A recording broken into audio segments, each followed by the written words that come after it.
एका छोट्याशा दुकानासाठी दोन निरपराध लोकांना पोलीस स्टेशनमध्ये नेलं गेलं आणि काही दिवसांनी त्यांचे मृतदेह बाहेर आले.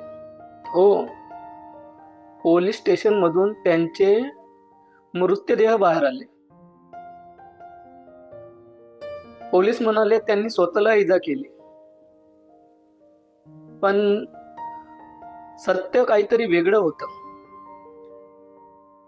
तमिळनाडू नेमकं प्रकरण काय आहे ते ह्या व्हिडिओच्या माध्यमातून समजून घेऊया. नमस्कार, मी निलेश मालवी. आपण पाहत आहात प्रतिप्रश्न. ही केस समजून घेण्यासाठी आपल्याला 6 वर्ष मागे जावे लागेल. जून 2020 मध्ये. त्यावेळचा काळ होता करोनाचा, कोविड लॉकडाऊनचा.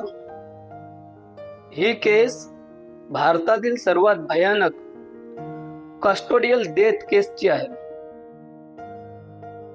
हे प्रकरण 19 जून 2020 रोजी सुरू झाले.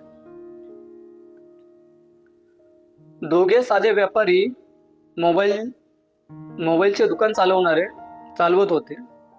जयराज आणि बेनिक्स यांना केवळ लॉकडाऊनचे नियम मोडून दुकान जास्त वेळ उघडे ठेवल्याच्या कारणावरून सथानंद स्कूल पोलिसांनी अटक केली.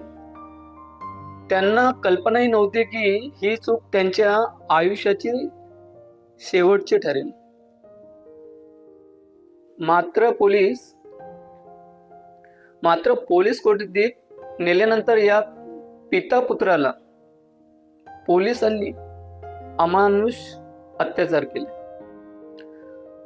अक्षरशः त्यांना विवस्त्र करून रात्रभर बेदम मारहाण करण्यात आली, ज्यामध्ये त्यांच्या शरीराच्या नाजूक भागांना गंभीर इजा झाली होती.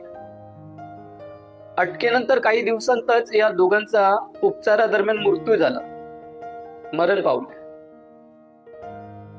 या घटनेचे पडसाद संपूर्ण देशात उमटले होते आणि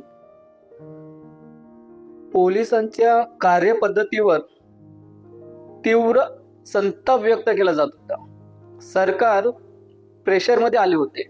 जनतेचा रोष वाढत होता. सोशल मीडियावर जस्टिस ट्रेंड सुरू होता. जस्टिस फॉर जयराज आणि बेनिक्स. मोठे कलाकार, लोक, मीडिया सर्वांनी आवाज उठवला. लोक म्हणाले, ही हत्या आहे, अपघात नाही. सदानकुलम पोलिसांनी सांगितलं की त्यांनी स्वतःलाच दुखापत केली. पोलीस कडून कोणतीही मारहाण झाली नाही.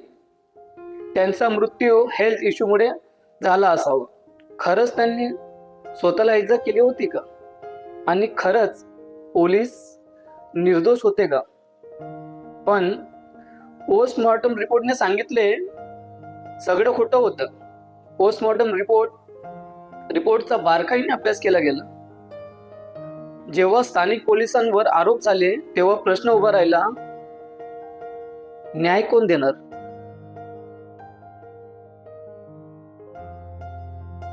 आणि इथे एंट्री झाली देशातील सर्वात मोठ्या तपास यंत्रणेची. मग या प्रकरणाचा तपास central bureau of investigation CBI त्यांनी आपल्या हाती घेतला आणि एक पुरावा गोळा केला होता. CBIच्या लीड ऑफिसर CP M श्यामदा आणि CBI team DSP, inspector, forensic expert, एकूण 15 ते 20 अधिकाऱ्यांची टीम होती. मिशन होतं सत्य बाहेर आणायचं. 100 पेक्षा जास्त साक्षीदार, पण सर्वात महत्वाची साक्षीदार आहे हेड कॉन्स्टेबल रेवती, ज्यांनी तमिळनाडू पोलीस कोठडीतील मृत्यू प्रकरणाच्या न्याय प्रक्रियेला महत्वपूर्ण भूमिका बजावली होती. धाडसी साक्ष, ओळख पटवून देणारी आणि क्रूरतेचे वर्णन करणारी होती. सविस्तर साक्ष संवेदनाकडून एक ऐतिहासिक निकाल मिळवण्यासाठी आवश्यक ठरली. अहवालातील पोलीस स्टेशनमध्ये काही पुरावे मिळाले.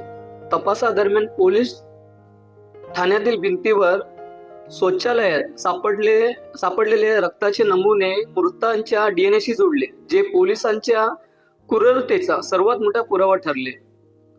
हा ऍक्सिडेंट नक्कीच नव्हता, ही हत्याच होती. या प्रकरणातील सर्व 10 आरोपींना निलंबित करण्यात आले आणि त्यांना अटक करून मदुराईच्या सेंट्रल जेलमध्ये ठेवण्यात आले. मदुराई जिल्हा न्यायालयाचे न्यायाधीश जी मुथुकुमारन यांनी आपला निकाल देताना स्पष्ट केले की जर या प्रकरणावर उच्च न्यायालयाची सतत देखरेख नसती तर पोलिसांच्या या कृत्याचे सत्य कधीच बाहेर आले नसते. या प्रकरणातील मुख्य आरोपी श्रीधरसह बालकृष्णन, रघु गणेश, मुरुगन, सामदुरई, मुथुराजा, सेल्लादुरलाई, थॉमस फ्रान्सिल, वेलुमुथु असे एकूण 9 आरोपी पकडले गेले.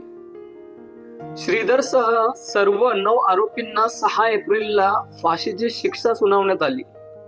त्याचवेळी वेगवेगळ्या कलमांतर्गत 7 वर्षाची शिक्षा आणि एकूण 76.38% लाख रुपयांचा दंड ठोठावण्यात आला.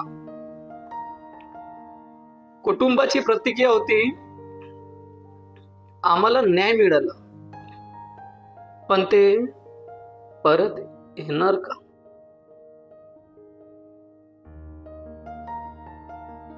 हा केस आपल्याला काय शिकवतो? कायदा सर्वांसाठी समान आहे.